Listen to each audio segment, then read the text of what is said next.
Hey ladies, how are you? So today is Wednesday, December 12th, 12. Lucky day, lucky day. Today was supposed to be the day Aunt Flo was going to show up for me, and she's not coming. Why? Because I'm pregnant. Yay! Finally, yay! I'm pregnant! So excited. So exciting. Okay, so let me go ahead and give a little bit of backstory because I've had a lot of inbox messages regarding my video that I posted two videos ago for my visit with the reproductive endocrinologist at Shady Grove. I went to see him because I knew that I had been experiencing the chemical pregnancies and I wanted answers to why I was not able to maintain a pregnancy, and was completely thrown off by him saying, oh, this isn't a you problem, this is a your husband problem. I had taken a copy of my husband's semen analysis with me when I went that I had done, that I also did a video on, where the doctor who originally called me said that it was great. It was like the best essay he'd ever seen, that it looked like my husband had never even had a vasectomy to begin with. So I was a little confused when he looked at me and said, oh no, your analysis is terrible. You're not getting pregnant because of your husband. And I said, well, I don't understand what you mean by that. And he said, well, his morphology is really bad. And I remember it took me off guard, only because I was going to see him for me, not for my husband, because from what I had already been told, his analysis was perfect. So I didn't, after I left, I had more questions, but you know how when somebody, like, you literally emotionally smacks you in the face, it's hard for you to regain your composure. And I was kind of crying, and not kind of, I was crying a lot, and he just pretty much didn't really address anything besides the analysis. And he's looking at the analysis, and I ended up posting it on Baby Center, and I remember posting it on, I'm on a private group on Facebook, and asking them if they saw the same thing that I was seeing. And they were. Where he was saying my husband had less than 40% abnormal morphology was listed in the range category. Like right above it said 20 to 160 million per milliliter is average. It's what they want to see when they do your counts. And my husband was 379. So he was already triple the amount. So in the comment section, because it was, I had two different analysis. One was written out one way, another was written out a completely different. And I think the one that I did send him may have been a little bit more confusing because it had the range of what they want to see. And it did say for morphology less than 40% abnormal. But less than 40% morphology is abnormal. But right next to it in the comment section, it said normal 74%. So after I left and cried about it for like 2 days, and posted it on the groups, and I told the ladies, I said, I think he was wrong. I mean, I know he's like a freaking professional doctor, but how the hell do you interpret somebody's test results that wrong?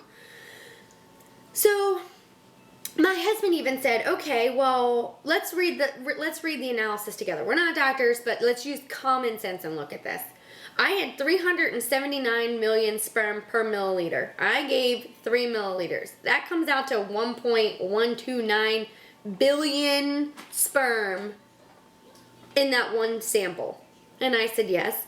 Okay. He said, okay, so even if it's, let's just say he's correct, and I have less than 40% morphology, then you still have like 400 million sperm that are still of normal morphology. And even if you take 74% of that, you're still looking at what? High 2, low 300 million sperm that are still good swimmers.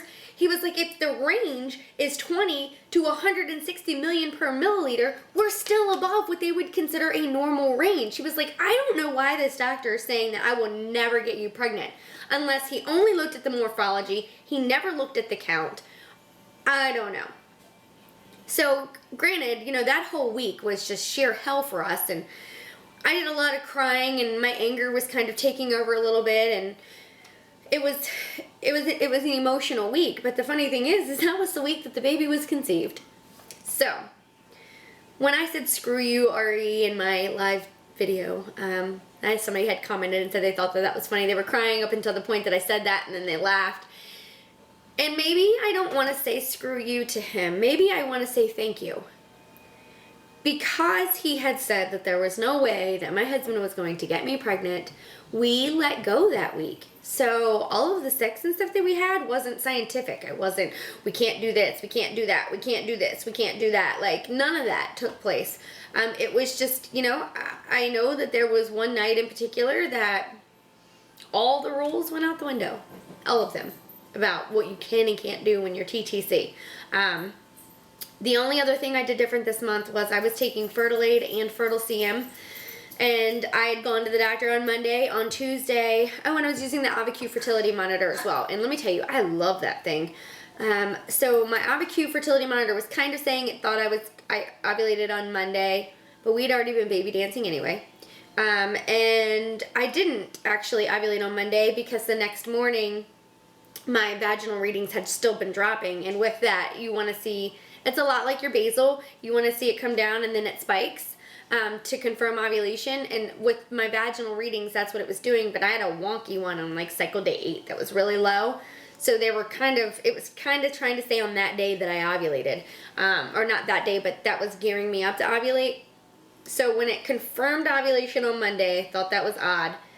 So on Tuesday, my vaginal reading still dropped. So I kind of went to the little forum, and the lady on the forum said, oh, no, you're not ready to ovulate yet. Be prepared, you may get the purple box. So I'm like, okay. So I actually did an OPK on Tuesday for whatever reason. I don't even know why. And that OPK was so unbelievably dark, it was almost black. It was the freakiest thing I've ever seen. As soon as the urine started working up the strip, the test line was starting to develop and pulling color from the control line. It was so much darker than my control line. And I'm looking at my husband and I'm like, man, do you see this? Like, this thing, I've never had my ovulation like this strong before. Not a surge anyway. It has to be the Fertilade. So my husband, of course, was like, well, does that mean that we need to baby dance? And I said, well, you know, we baby danced last night, and it makes me a little nervous because the general rule of thumb is 24 hours for the body to rebuild up. And I said, he says, well, I'll just wake you up tomorrow morning before I go to work. So I just kind of laughed, and I'm like, really? Are we going to be that serious? And he said yes, and I laughed, and there was a couple little jokes that are not YouTube appropriate that went back and forth between the two of us. And so he woke me up before he went to work on Wednesday morning, and the only thing I did different too was I propped my butt. For whatever reason, I propped my butt up, and I actually fell asleep like that, and I woke up Wednesday morning with like the worst backache of my life. And then Wednesday night was the night where we kind of were just, we'd had a fun morning and day, whatever, you know, couples. So anyway, not getting into too much detail about that, but we baby danced again on Wednesday night, but Wednesday night was the more relaxed, you can't really get me pregnant anyway, let's just have fun and enjoy each other night. And I think that was key. I think sometimes when we're TTC, we start losing sight of our spouse and their needs as well. I mean, I was making it so clinical for him, and I see that now, and it was hard. It's hard when you're hearing all of these things. And, you know, I remembered at one point in one of the cycles, my husband said, I can't do this, and I can't do that, and we can't do this, and we can't do that. He was like, how did we have our other children? And, you know, there's a lot of sense to that. So please don't jump on me and don't think that I'm saying relax, because I know that's the worst thing to say. That's not what I'm saying. So for me, it was the endocrinologist telling me that I was never going to get pregnant by my husband, and us just having fun with it, and still in the back of my mind thinking maybe it could happen, maybe it couldn't. I didn't know. I was just kind of done handing it all over to God at that point. And so that was 2 Wednesdays ago. And then last Tuesday I was cramping really bad. I was 6 DPO, and the cramps were pretty crucial. So I couldn't figure out why I was cramping, and I decided to go ahead and take an OPK. And I did. Or not an OPK. Oh, I'm sorry. I am really, really tired. So I took a pregnancy test. I had a faint positive. And I'm like, what? I mean, it wasn't dark, and you really had to look, and it had to be tweaked. But when it was tweaked, it was thick, it was pink, it was beautiful. And I'm thinking, how in the world do you get a faint positive pregnancy test at 6 DPO? So I took another test Wednesday morning, and it was also like a really faint positive, but this time the line wasn't as thick. Like, it could almost maybe, if it wasn't pink, I would say indent, but it was pink. Well, then Wednesday night, negative. Thursday, negative. Friday, negative. I took a test Friday night because we were going out drinking, and the line was like, on the WANFO, the pink line was like way over, like you have your control line, and then you have your test line, but my test line was like moved over. Like it was a lot of space between the control and the test. So I didn't really think that it was anything to like stress out about. I'm like, oh, maybe I'm not pregnant. So Saturday morning I got up and I'm like, I'm tired, and I slept to 9 o'clock, which is something that I never ever ever do. And I came downstairs and I made a cup of coffee, and I was kind of sitting at the counter, and I'm like, oh, why am I so tired? I kept trying to wake up, and that's just not like me. Like, I'm up in the morning and I'm making beds, washing clothes. Like, that's the biggest time you're going to get anything done out of me, is first thing in the morning. So my husband comes downstairs and he looks at me and he's like, you look exhausted. And I said, well, I am exhausted. And he said, well, why don't you just go back upstairs and go to bed? And I laughed, and I was like, because I will sleep till 2 o'clock. And he was like, no. I was like, we're going to go get our Christmas tree. It's fine. I'm just tired, whatever. So I went upstairs to take a shower, and I said, you know what, this is my second morning urine technically. Let me just go ahead and pee in a cup, and I'll decide whether or not I want to take another test. So, I'm sorry, hold on one second. My cat's trying to open up all my Christmas presents. I hear him over there tearing at the paper. My son would be highly upset. Sorry. So anyway, I got in the shower and I was kind of debating, okay, there's pee in the cup. Do I test? Do I not test? Do I test? Do I not test? And at that point, I'm like, I'm so tired of seeing negative tests. Doctor said I can't really get pregnant anyway. All the tests went negative. If I did, it was another chemical pregnancy that the doctor at Shady Grove never even discussed with me. And I got out of the shower, and then I'm like, you know what? Screw it. Let me just test. So I took 2 WANFOs, and both of them had a faint line on them. And I thought, okay, well, that's weird. All right, maybe I should have tested with first morning urine. No, maybe I shouldn't. Oh, whatever. So I just kind of told my husband, I was like, it's like a really faint pink line on there, but I don't know. So we left, we went to get our Christmas tree, so much fun. We cut down our own, it was a blast. And there was no bathrooms there because we were walking on 37 acres. And I guess I could have popped a squat behind a tree, but that's kind of not my style. So I got home, and it had been like 4.5, 5 hours. I went right upstairs, and I peed in my little cup, and I pulled out my WANFOs. I took 2 more. Both of them were positive. Faint, but positive, whatever. So actually one kind of looked like an indent. I had the girls tweak it, and they were like, yeah, top one's definitely pink, kind of looks good. Top one, indent. So I'm like, okay. But now I'm like, how could I have an indent if I had a bottom positive test? But same test, same urine, taken at the same time. Okay. So anyway, I then decided to take a nap because I was just still exhausted. And I woke up and I told my husband, I said, you know what, I'm going to run out to the store and I'm going to buy a real pregnancy test. Like real, not these cheap WANFO ones. I'm going to go get a real one. So I spent $50 and I bought blue dye, I bought FRERs, and I bought digitals. So I took the FRER that night and a blue dye, and the blue dye, I can see why people say they're sketchy because it was kind of spotty and didn't really look like a pretty line, but you could see a line on the FRER. So that was really exciting. So I tested again Sunday morning, which you can see that live video testing here. And go back and watch that. It's interesting. So I'm pregnant.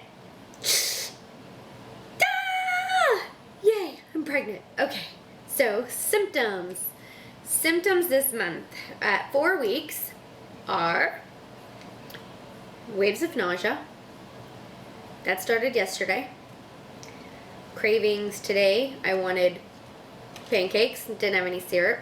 So I found an ingredient online, made my own homemade syrup, which I think I'm going to start doing because it was actually really good. Except baby didn't like it and I threw it up. So didn't taste as good coming out as it did going in. Exhaustion. Exhaustion. Oh, I'm so tired. My husband has been like amazing because he's like, just go to bed. And I'm like, peace. I'm going to bed. I don't even argue. I'm like, bye. Done. And he's cute because he's like, well, you need more rest than I do. And that's true, I do, because I'm growing a baby in my uterus and I need a lot of sleep. So I'm exhausted. The cramping is still there. And just yesterday, I started with the breast tenderness. So it almost feels like they're kind of bruised.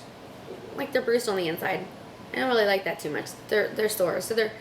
One of my bras I cannot wear. It actually is like, looks ridiculous. Like I'm trying to squeeze into like a teenage toddler bra and everything's all falling out of the top. And I don't have a lot to fall out of anything. So it's interesting. It makes me actually feel very busty for a minute. And really I think that's it. I mean, I'm crampy, I'm tired, I'm starting to get soreness in my breasts. And I think that's it. I am taking my prenatal still, but I've been taking prenatals all along. I did order I didn't order Fairhaven Health because I boosted about how I finally got pregnant on the 1 month that I was taking Fertilade, Fertile CM, and using the AviQ fertility monitor. And they are sending me free Preggies. So it's the morning sickness vitamin to help with my nausea. And they're sending me some prenatals to try, and they actually want me to do a review, and they're sending me a free camera too, so that's interesting. I'm actually excited about that. So be on the lookout at fairhavenhealth.com for my review of the Fertilade, Fertile CM, and the AviQ fertility monitor. So, alright, let's go ahead and get to it. Now, I do have a question for you ladies. This is my 4th pregnancy, and with my 3rd, I was in maternity clothes by 8 weeks because I was just expanding so quick. People actually thought I was going to have twins, and I was like getting so big so quick. And the same thing is happening this time around. Like literally, before I even found out I was pregnant, on Saturday, I had to keep unbuttoning my pants in the car because they were hurting me and they were making me cramp more. So that makes me a little uncomfortable about cramping. So I've been doing a lot of yoga pants, and I have transition maternity jeans that are like the smaller maternity jeans that are really for like when you're first starting to show. And there's like this little soft brim around the top so that it doesn't hurt when I sit or eat or whatever. But all right, so let's go ahead and do my belly. Okay. All right, so this is the front. I think we get like that bloat, like we're gonna start our period, and then it just never goes away. So this is my 4-week belly. Here, to the front again, and now to this side. So it's a little bit distended. Not too bad, but a little pokey nonetheless. I'm excited to see how big my belly gets this time. One more. Okay.